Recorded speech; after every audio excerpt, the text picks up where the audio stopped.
Hello friends, welcome back to my channel. ఈరోజు నేను మీకు జంతికలు ఎలా ప్రిపేర్ చేయాలో చెప్పబోతున్నాను. చాలా సింపుల్ అని అయితే చెప్పను, ఎందుకు అని అంటే కొంచెం కష్టంగానే అనిపిస్తుంది కాబట్టి తక్కువ క్వాంటిటీలో చేసుకుంటే మాత్రమే ఈజీ, లేదంటే టఫ్ అండి. సో చూడండి, నేను కొంచెం పిండి మాత్రమే తీసుకొని చేశాను. సో 2 కప్స్ రైస్ ఫ్లోర్ తీసుకున్నాను అనమాట. తర్వాత 1 కప్పు బేసిన్ ఫ్లోర్ తీసుకున్నా, శనగపిండి. ఈ క్వాంటిటీస్తో చేసుకుంటే మీకు జంతికలు చాలా బాగా వస్తాయండి. తర్వాత నేను వామ్ ఉంటుంది కదా, వామ్ తీసుకున్నాను. 2 టేబుల్ స్పూన్స్ వామ్ తీసుకొని 1 టేబుల్ స్పూన్ జీరా తీసుకున్నాను అనమాట. ఈ విధంగా మీరు కూడా మీ టేస్ట్ని బట్టి మీరు తీసుకోండి. సాల్ట్ 1 టేబుల్ స్పూన్ తీసుకున్నాను. రెడ్ చిల్లీ పౌడర్ అది కూడా 1 టేబుల్ స్పూన్ తీసుకొని మొత్తాన్ని ఈ విధంగా మిక్స్ చేసుకోండి. తర్వాత మళ్ళీ మనకి ఏమైనా యాడ్ చేసుకోవాలంటే కూడా అవ్వదు కాబట్టి ఇప్పుడే మొత్తాన్ని ఈ విధంగా మిక్స్ చేసుకోండి.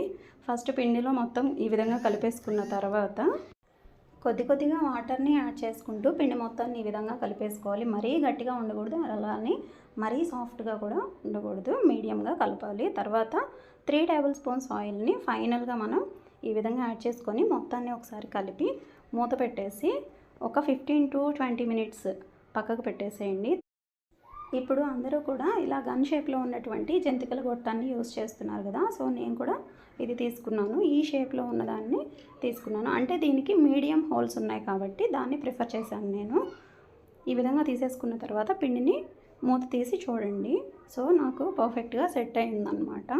ఇప్పుడు నేను కొద్దిగా తీసుకొని పిండిని ఈ జంతికల గొట్టంలో పెట్టేసి ఒక్కొక్కటిగా నేను ఆయిల్లో డీప్ ఫ్రై చేసుకుంటాను అనమాట. పిండి పెట్టే ప్రతిసారి కూడా మనం ఆయిల్తో కానీ లేదంటే వాటర్తో కానీ చేతిని తడిపి ఈ విధంగా ముద్దను తీసేసుకొని మనం కొంచెంగా జంతికల గొట్టంలో పెట్టేసుకోవాలన్నమాట.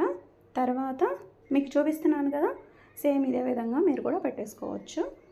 తర్వాత దాన్ని మొత్తాన్ని మనం ఫిట్ చేయాలన్నమాట. ఫిట్ చేసేసి ఈలోగా ఆయిల్ని బాగా హీట్ చేసి పెట్టేసుకోండి. ఎందుకంటే ఆయిల్ మనకి ఎంత బాగా హీట్ అయి ఉంటే జంతికలు అంత బాగా వస్తాయి. ఎలా అంటే ఆయిల్ హీట్ అవ్వలేదనుకోండి, మనం వేసిందంతా అడుక్కి వెళ్ళిపోయి అలానే ఉంటుందన్నమాట. సో చూడండి, ఆ విధంగా పొంగుతూ ఉండాలి, అంటే ఆయిల్ అంత పర్ఫెక్ట్గా హీట్ అయిందనమాట.